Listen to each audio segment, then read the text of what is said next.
Correct. Okay. Well, welcome everyone.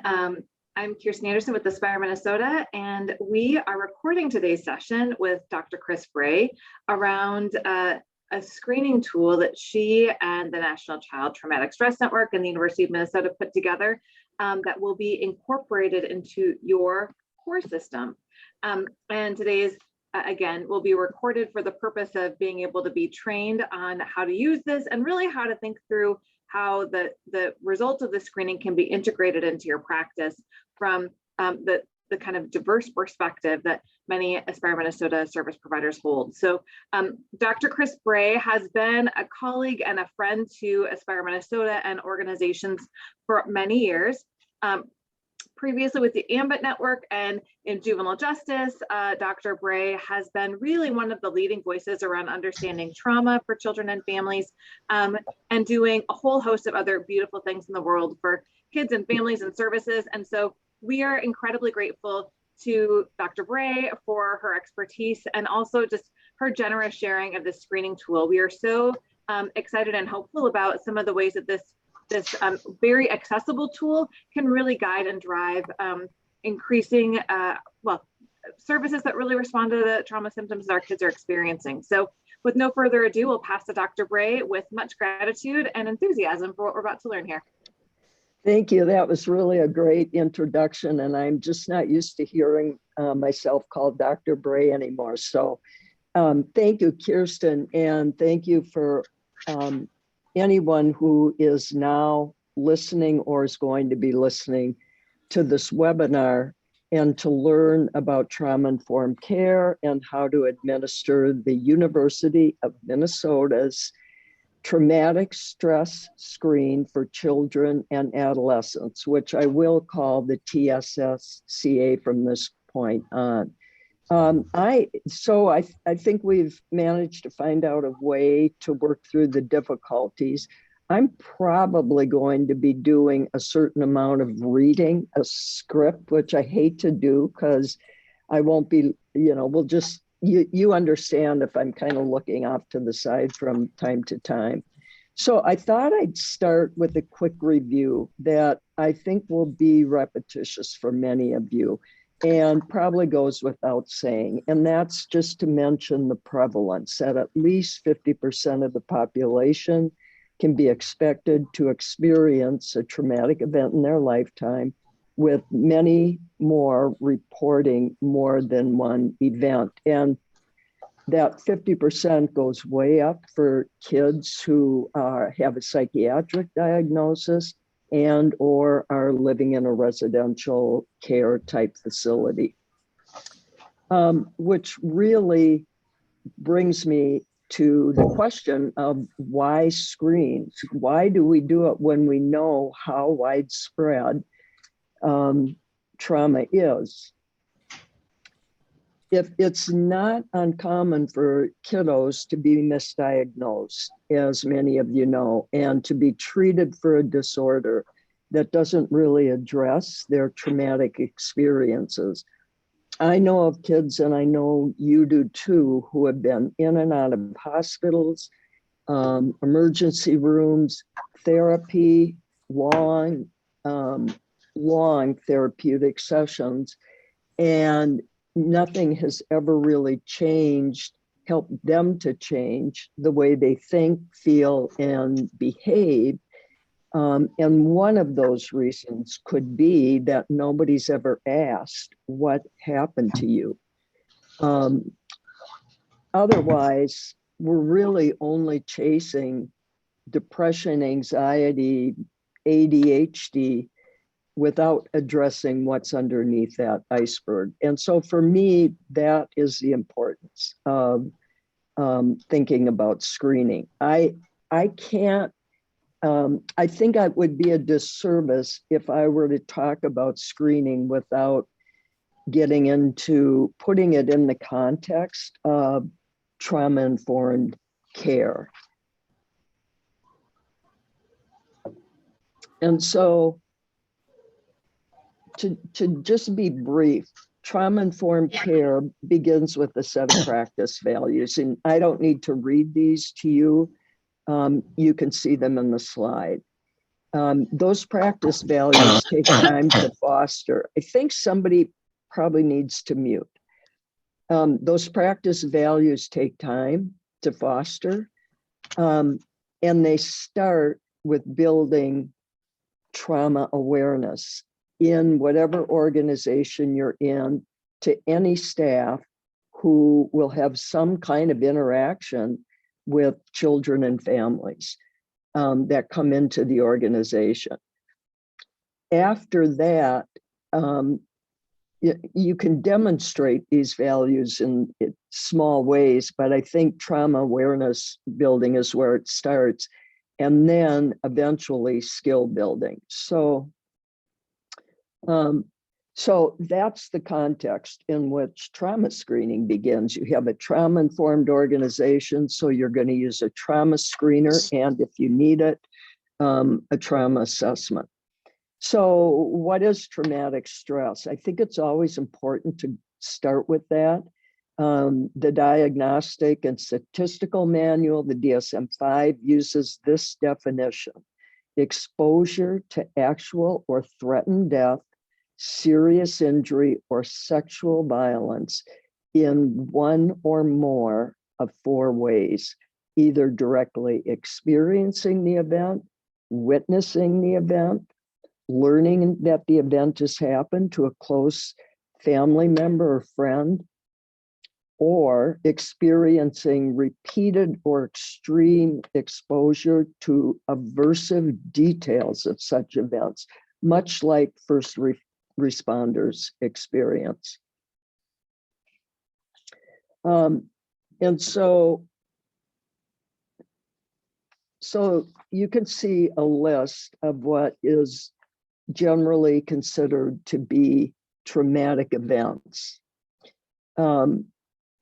Children, I'm just going to catch my place up here. Thank you. So these are quite a few events that happen that cause trauma, but really and truly, trauma is very subjective.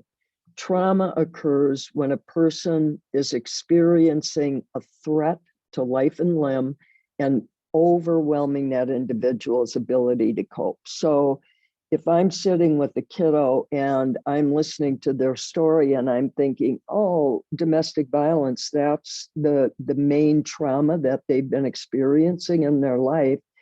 If I ask them what it is, they might say, it's the day my mother told me she wished I were dead. So it's that experience of the event that's really important. But key to a trauma screen are the symptoms that come with trauma.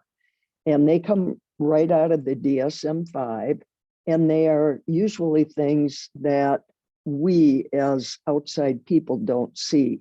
We don't see nightmares, we don't see flashbacks, disruptive sleeping and eating patterns, intrusive thoughts, hyperarousal, hypervigilance, etc. And that is really key in my mind to understanding the degree to which an individual suffers from traumatic stress and needs additional help to recover. Children don't usually talk about what's really going on with them. And it's things like fear of disclosure. What's going to happen to me if I say anything? It's shame. This is all my fault. This isn't normal. And likewise, parents don't often report behaviors. If anything, they underreport because, you know, they might have a lot of guilt. They might be in denial. They might not know, because symptoms often go unseen. And that really begs the question, if we don't ask, they won't tell. So how do we ask? One of the first steps that we can take towards increasing access to quality care for traumatized kiddos is identifying the kiddos who might need it. We know children and youth in child-serving systems especially experience high prevalence rates. So trauma screeners provide a brief, focused inquiry to determine whether an individual has experienced specific traumatic events and/or reactions. The TSSCA is a quick, simple, reliable tool to screen children for traumatic stress symptomology. And the very last slide, which you will have, goes into a lot of detail on how we develop the screener and talks about its validity and reliability. So it was designed to provide therapists, caseworkers, educators, juvenile probation officers, and other staff with a tool for screening children ages 5 to 18 that have or may have experienced a traumatic event and might be in need of services. At this point, you might be thinking about similar assessment tools for trauma that you have used in your own practice or you've come across in training. I just think it's important to make that distinction between screening and assessment, which I think many of you are very well aware. So screening is just evaluating for a possible problem. The outcome to a screener is generally yes or no. Screeners are brief. They don't require professional training, and they can be used universally or with specific targeted groups. Whereas assessments are much more comprehensive. They're intended to help diagnose, define, and develop treatment plans. They're used selectively based on individual need, as opposed to a screener, which may be used universally. They tend to be longer, they're more resource intensive, and they usually require much more training. It's important for me to note here that the screen doesn't have to be your only criteria for referral for an assessment. Other factors like case history can also serve as a rationale to make that referral. So going back to the TSSCA, what I want to highlight here is that it's available in English and Spanish. It can be administered by paraprofessionals, and it's quick and it's simple.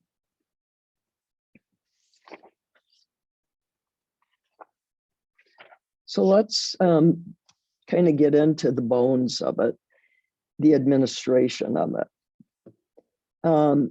First of all, it's important to really prepare before administering it. And that requires a few things. Ensure that whoever's administering the screen has some knowledge and some training. Identify an appropriate timeline for administering the screen.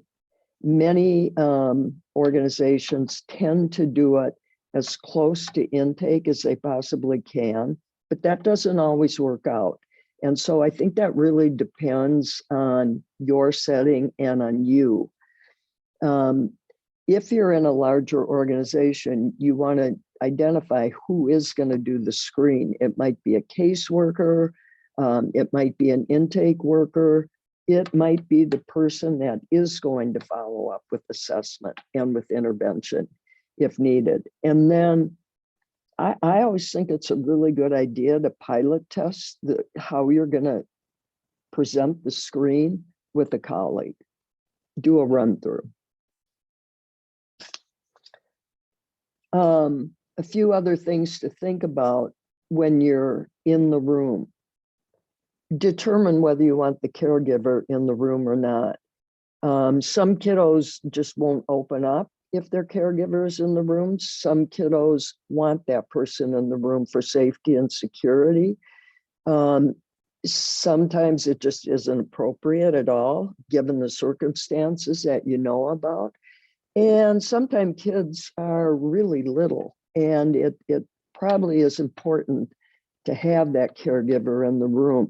In the past, I know we have been asked, can you send the caregiver the tool and then let them fill that out with their kids? And we've always said, no, that's not a good idea. So caregiver can be there, but I think the paraprofessional intake worker, whoever, should be the one asking the questions. You want to start by building some kind of rapport with the kiddo. And this doesn't mean taking 15 to 20 minutes to get to know each other. I mean, it could mean that, but it can be just starting with some pretty simple, soft questions, like, where do you go to school? Or how did you get here today? Or tell me about those cool shoes. Or, oh, what music were you listening to before you came in? Just start with that, and then explain the reasons for the screen using really simple language. Sometimes I ask questions to help me better understand how I might help you. And then review with the individual a few things. The screen is short. This isn't going to take very long. If you identify a bad or scary event, I'm not going to ask a lot of details about it. I'll just ask enough to understand what you're thinking about. That's kind of how you would present it to a youth. And then for the rest of the questions, you can say to them, I'm just looking for a number. You don't have to go into a big explanation about why you answered the way you did unless you want to. And you may want to do this once you've shown them this piece of paper, the screen, so they kind of know what you're talking about. And then for younger kids, you're going to want to make sure they understand the scaling idea. And you can use sample questions, and I've given you a few here, but you can certainly come up on your own. And I think, I'm going to go back. I think the glasses are a good visual they work for most young kids. Empty glass, that means never. Half full means sometimes, and a full glass means often. So just walk through that to be sure. So this is the beginning of the screen, and it says below is a list of problems that people sometimes have after experiencing a bad or upsetting event. And then it goes on. A bad or upsetting event might include being threatened or hurt, seeing someone else threatened or hurt, or feeling like your life was in danger. Now then you'll want to follow that up. You'll want to say, does that make sense? And then, have you ever experienced a bad or upsetting event? And you want to get a yes or a no if you can. If it's yes, or if it's, I don't know, I'm not sure, whatever, then you want to say, feel free to give me a little description of what you're thinking about. In some settings, for example, we've used this in schools, and because of this liability schools have, specifically the people administering this tool don't ask to hear what that bad or upsetting event is. But generally, I think you want to say, do you mind telling me just a little bit about it so I know what you're thinking about as we go through the questions? And then you'll start to go through the questions. When thinking about your bad or upsetting events, how often have the following problems happened to you during the past month? And when I ask these questions, I say during the past month, each time I ask each question, because that's important.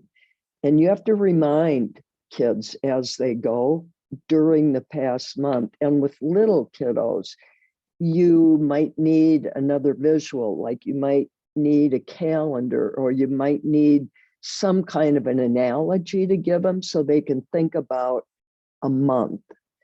You could say the number of days, let's say the last 30 days, or if you just find something as a reference if you think they need a reference. I think 5-year-olds often understand month, but at that point I would have a calendar out to show them. And then you just want to say, during the past month, how often have you had upsetting thoughts, images, or memories of the event come into your mind when you didn't want them to? And then you'll remind them, never, sometimes, or often. Or you'll have the screener either sitting between both of you. You might have a copy, you might give the other person a copy. And for adolescents, I encourage them to fill it out. I'll ask the questions and then they have it so they can fill it out. And just by checking, never, sometimes, often. The second question, during the past month, how often have you felt afraid, scared, or sad when something reminded you about the event? Number 3, during the past month, how often have you tried to stay away from people, places, or activities that reminded you of the event? During the past month, have you had trouble feeling happiness, enjoyment, love? And finally, during the past month, how often have you been on the lookout for danger or other things that you're afraid of? So for example, looking over your shoulder just to make sure when nothing is there.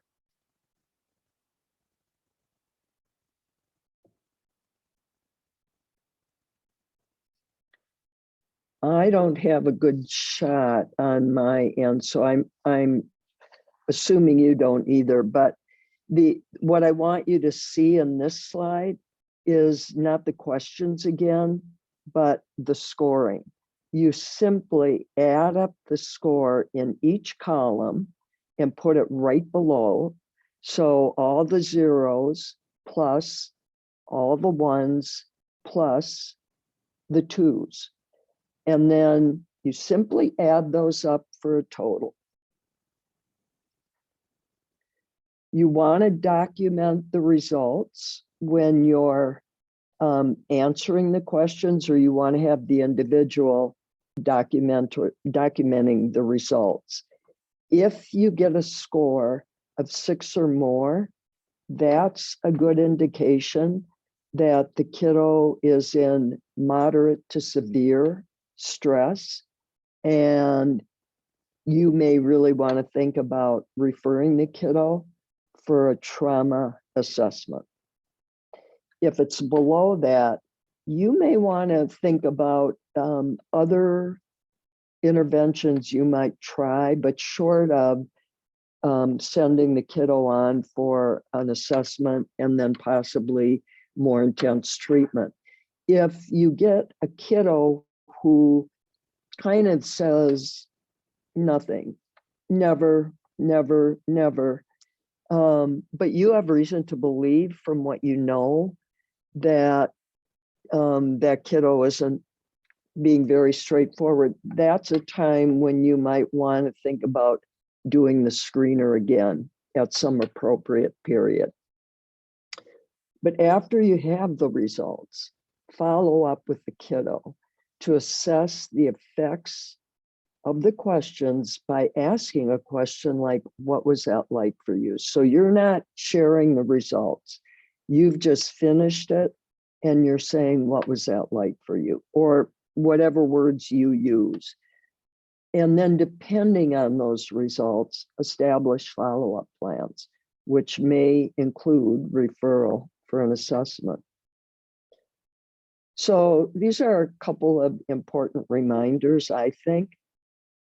First of all, kids are used to answering questions and taking tests in this kind of a format. So I've not experienced any resistance or even not kind of understanding how to do it.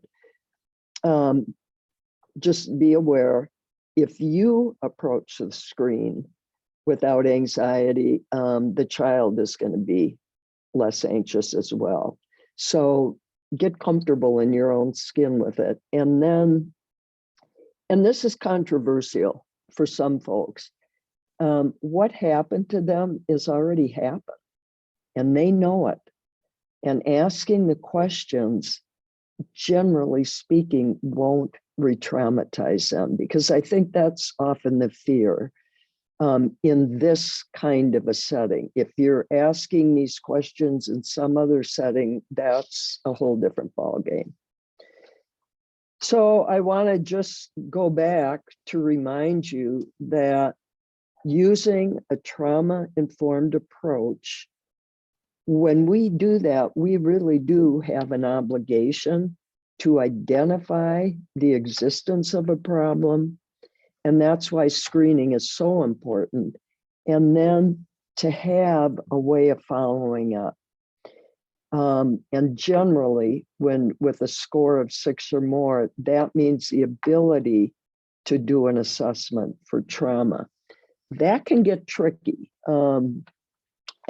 I don't know how many of you have trauma trained clinicians in your organizations, but whether you do or don't, use a good assessment. In the UCLA PTSD RI-5 is a common assessment that's used as a trauma assessment. For a lot of organizations, there's no cost to using it because they went through training at AMBIT, the trauma-focused cognitive behavioral training. But there are plenty of trauma assessments in the public domain that you can pull down at no cost. So if you feel like that's needed and that's important to do, by all means do it, but really have your trauma lens on. And then finally, just if that assessment shows to you this child or youth is really hurting and needs help, it's really important, I think, that you use an evidence-based trauma intervention. And I think one of the most popular ones in the state of Minnesota is trauma-focused CBT. And that just reminds me that I want to go back a couple slides and point out something that I forgot that's really important. You'll see at the bottom of this slide, for example, a link, and that's the link to the TSSCA. And by clicking on that link, you'll be able to download the tool for free. And I believe I put that in, I don't think it's down there. It's in one other place in this presentation. Let me just look and see.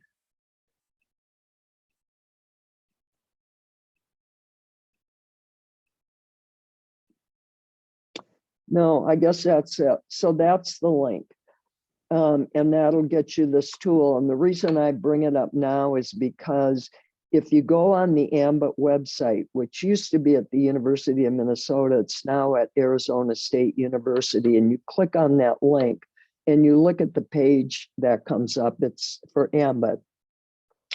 You'll see a link that says click here for the DHS RFP that comes out, I don't know, maybe once a year to offer another TF CBT training. And those trainings are free to providers.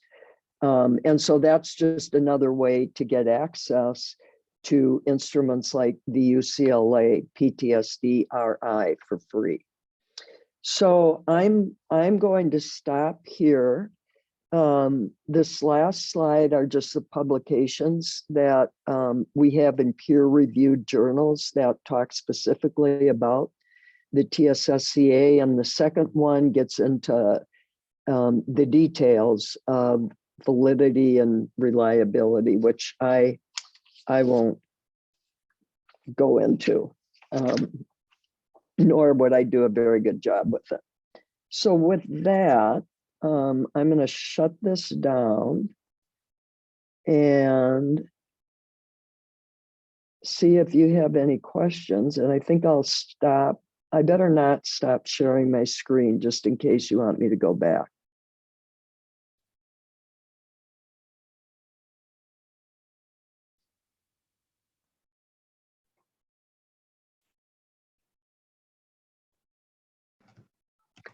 Oh, good. I see Maureen put the link to the REACH Institute at Arizona State University. Hi, Chris. Yeah, for sure. It's good to see you. I just have one question. Just noticing the date. The instrument was developed in 2015.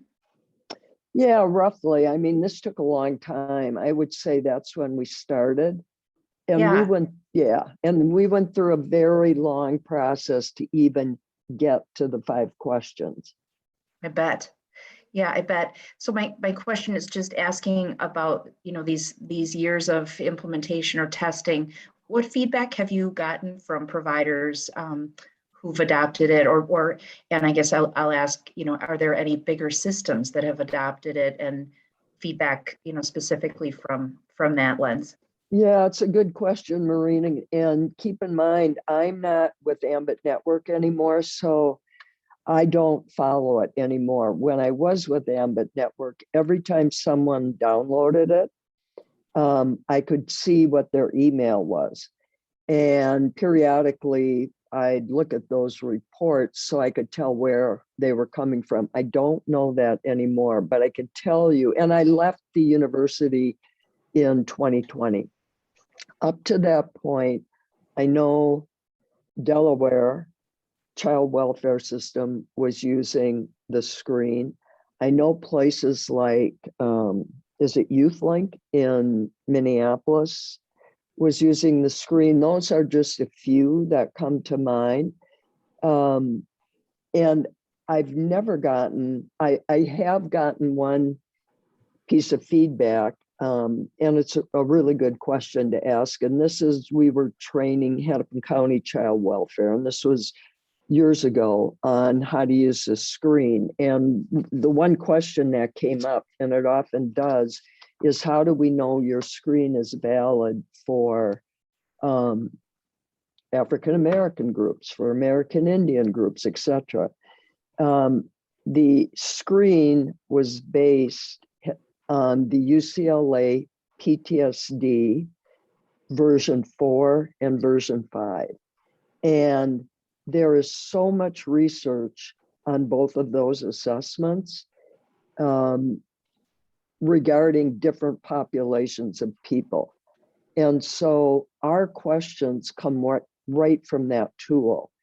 And we did a lot of research on, we knew we had to make it brief because we had actually had a request way back from DHS to help them put a screen together. They had to do it, federal requirements for kids in care.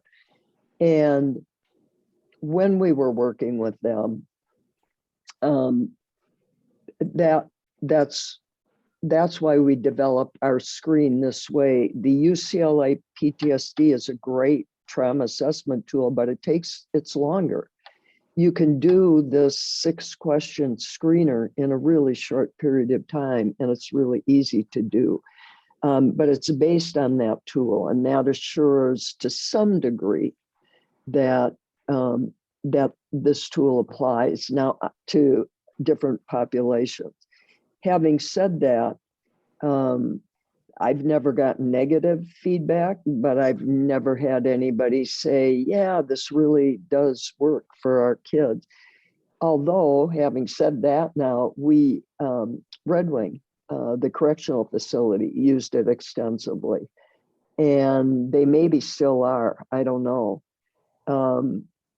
They had very positive feedback. They didn't see it as a problem for their population of kids. So I wish I could answer that better with a little more recent data, but I can't. But I can put you in touch with someone at Arizona State University, the Reach Institute, who can answer it. Yeah, Chris, no, your sense, just the sense that you just gave just now is just fine. I wasn't looking necessarily for data, but more of a sense and feedback. When a system adopts it and continues to use it, that's a good piece of information too. So yeah, you're welcome. Chris, thank you so much. Everyone, are there additional questions? Chris, I have one question for you. Is there a different, you said this assessment tool is used for children between the ages of 5 and 18. Do you have a different assessment tool that you use with children that are younger than that? That's also a really good question. We have only used it with that population of kids, but I think Catherine Wright over at DHS does have a different assessment or different screener tools that she could recommend. In our shop, we were really only working with kids between the ages of 5 and 18. Okay.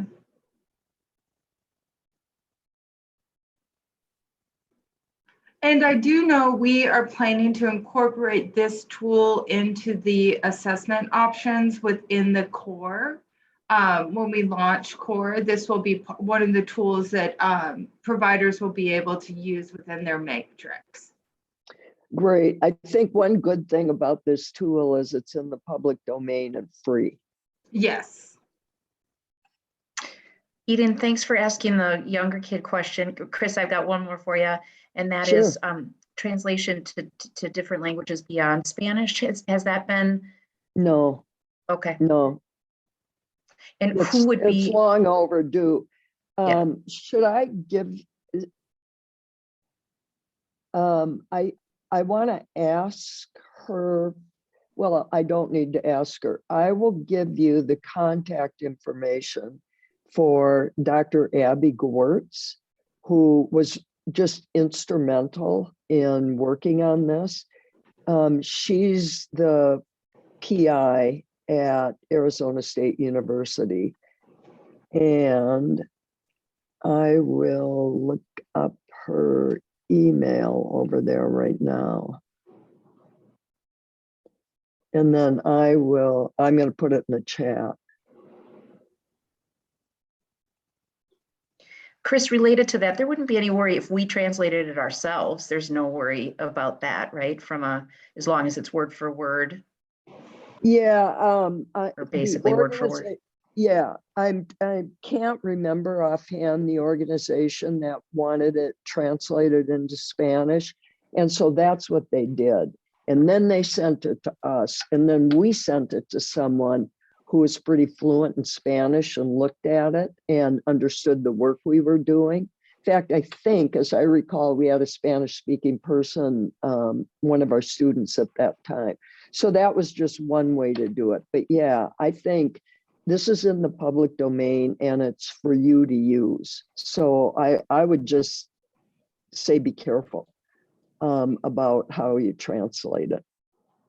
And Chris, could you share, are you able to share the Spanish version? Dana was asking if that was a possibility. I do not have it in front of me.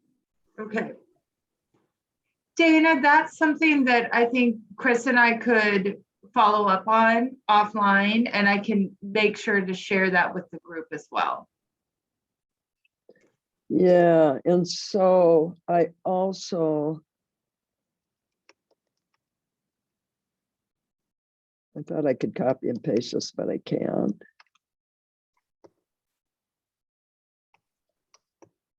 I can type it in for you. I've got it. There you go. So yeah, I can get it. It might be easiest if I get it, because Abby may take a while to answer because she's a professor and she's busy, but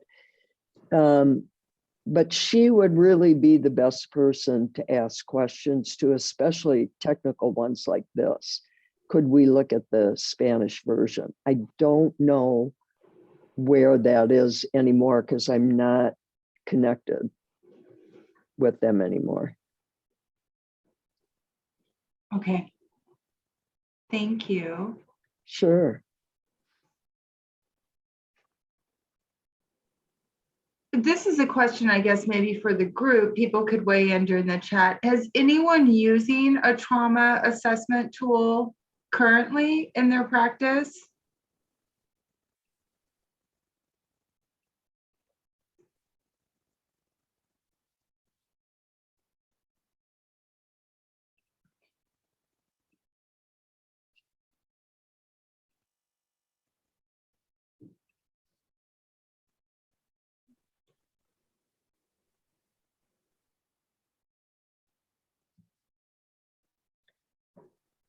Well, I want to thank you for your attention. I hope you got what you needed. And as you go along, you know, feel free to reach out to me as well.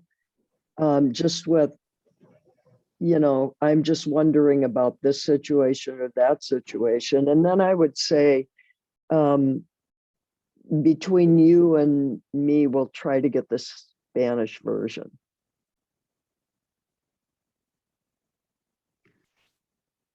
Thank you so much, Chris, Dr. Bray, as we like to say, for your, again, generous sharing of this tool. And, you know, I did neglect to mention at the beginning that part of the impetus for all of this was we were searching, as we were in the final stages of our core development, for a screening tool that was a little bit simpler than what we had selected years prior. And Chris and her team had already been kind of finalizing this tool and really looking at it as what she described today, a real asset to better determine the symptomology of trauma that children are experiencing, to guide practice and to help us then better understand the data that informs our practice and enhances our understanding of how it is that we need to continue to build our continuum to meet the needs of kids and families. So it was a match. We were seeking, and you had something that matched perfectly. So again, so grateful for this great work, and excited to continue to learn jointly as we will on this journey together. And also, finally, wanted to say that Eden Fitzgerald has temporarily joined our Aspire Minnesota team, and we are so grateful to have her with us. So thanks for facilitating and hosting today. And most importantly, thank you to all of you incredible leaders in our wider children and family service space. You make a difference for kids and families every day, and we are deeply grateful. Take good care, everybody. Yeah, you too. Bye, everyone.